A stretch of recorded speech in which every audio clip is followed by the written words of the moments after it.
Banjir yang sempat merendam jalan lintas timur Palembang Jambi di kilometer 148 Kecamatan Tungkal Jaya Kabupaten Musi Banyuasin tak kurang dari 3 hari terakhir kini surut. Surutnya air bertahap dari 30 cm hingga tak ada lagi yang mengenangi jalan. Sebelumnya debit air mencapai 80 cm. Jalan yang sempat tidak bisa dilintasi kendaraan sudah dapat dilintasi.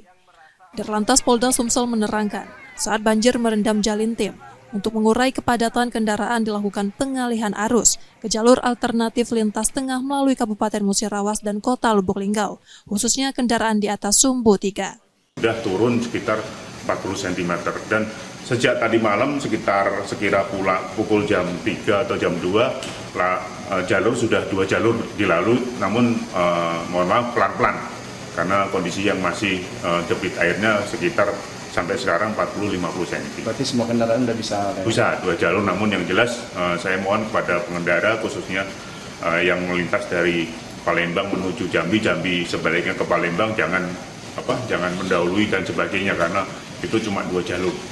Banjir merendam Jalintim sejak Senin pekan lalu akibat meluapnya Sungai Tungkal di Musi Banyuasin, Sumatera Selatan. Tak hanya jalan nasional yang terendam, pemukiman warga juga ikut terdampak hingga warga harus diungsikan. Rizky Oktora, Muklas Diferensial, Kompas TV, Palembang, Sumatera Selatan.